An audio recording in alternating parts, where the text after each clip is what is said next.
কিছু মানুষ নিজেদেরকে বুদ্ধিমান ও দেশপ্রেমিক ভেবে সমগ্র জাতিকে বিভাজনের দিকে ঠেলে দিচ্ছেন বলে মন্তব্য করেছেন বিএনপি মহাসচিব মির্জা ফখরুল ইসলাম আলমগীর। দুপুরে জাতীয় প্রেস ক্লাবে এক আলোচনা সভায় এই মন্তব্য করেন তিনি। অন্তর্বর্তীকালীন সরকার কারও নিজের নয় উল্লেখ করে ফখরুল বলেন, অসংখ্য তরুণ জনতার আত্মত্যাগ ও রক্তের বিনিময়ে যে বিজয় অর্জিত হয়েছে সেটি ধরে রাখতে সবাইকে ঐক্যবদ্ধ থাকতে হবে। সালমান খন্দকার সবুজের ছবিতে আশরাফুল ইসলামের রিপোর্ট। 90 স্বৈরাচার বিরোধী আন্দোলনে নিহত ডাক্তার শামসুল আলম মিলনের শাহাদাত বার্ষিকী উপলক্ষে দুপুরে জাতীয় প্রেস ক্লাবে আলোচনা সভার আয়োজন করে চিকিৎসকদের সংগঠন ডক্টরস অ্যাসোসিয়েশন অব বাংলাদেশ। সভায় যোগ দিয়ে শহীদ মিলনকে নিয়ে স্মৃতিচারণ করেন বিএনপির স্থায়ী কমিটির সদস্য ডাক্তার AZM জাহিদ হোসেন। মিলনের পরিবারকে পুনর্বাসন করার জন্য, মিলনের স্মৃতি রক্ষার জন্য যা যা করা দরকার প্রত্যেকটা কাজ করেছে তৎকালীন বিএনপি সরকার। দেশনেত্রী বেগম খালেদা জিয়া যখন প্রধানমন্ত্রী, তখন আজকে যে মিলন অডিটোরিয়াম বলেন, আজকে যে মিলনের গ্রেভিয়ার্ডে যেখানে যতটুকু সৌন্দর্য বর্ধন বলেন, আজকে যে সমাধিস্থল যেটা টিএসসির মোড় সেটা বলেন, সেখানে যা কিছু করেছে প্রত্যেকটাই দেশনেত্রী বেগম খালেদা জিয়া।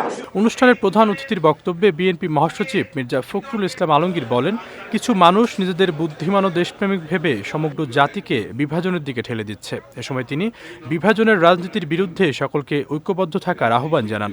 কিছু সংখ্যক মানুষ তারা নিজেদেরকে অত্যন্ত জনপ্রিয় মনে করেন, সবচেয়ে দেশপ্রেমিক মনে করেন, আর গোটা জাতিকে আজকে তারা বিভাজনের দিকে ঠেলে দিয়ে, উস্কে দিয়ে একটা অন্ধকারের দিকে ঠেলে দিচ্ছে। চিন্তা করবেন যে যারা আজকেই বিভাজনের দিকে ঠেলছে, যারা আজকে বিভাজনের দিকে ঠেলছে, অনেকের দিকে ঠেলছে, তারা আমাদের আসলে শত্রু না মিত্র। সভায় বিএনপি মহাসচিব আরও বলেন, দীর্ঘ 15 বছরের আন্দোলনের ধারাবাহিকতায় গত 5 আগস্ট দানব সরকারকে উৎখাত করেছে দেশের ছাত্র জনতা। তবে যে লক্ষ্যে অভ্যুত্থান হয়েছে সেই লক্ষ্য এখনো অর্জিত হয়নি। আমরা এটাই দেখতে চেয়েছি যে 3 মাস হয়নি, এখনই রাস্তায় রাস্তায় লড়াই শুরু হয়েছে। 3 মাসও যায়নি, এখন একজন আরেকজনের বুকে রক্ত ঝরাচ্ছে। 3 মাসও যায়নি, এখন পত্রিকা অফিস পুড়িয়ে দেওয়া হচ্ছে, আক্রমণ করছে। কোন বাংলাদেশ?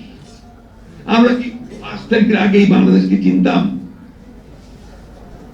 তারা আজকে কেন এই ভয়াবহ বিভাজনতা, আজকে কেন এই ভয়াবহ হিংসা?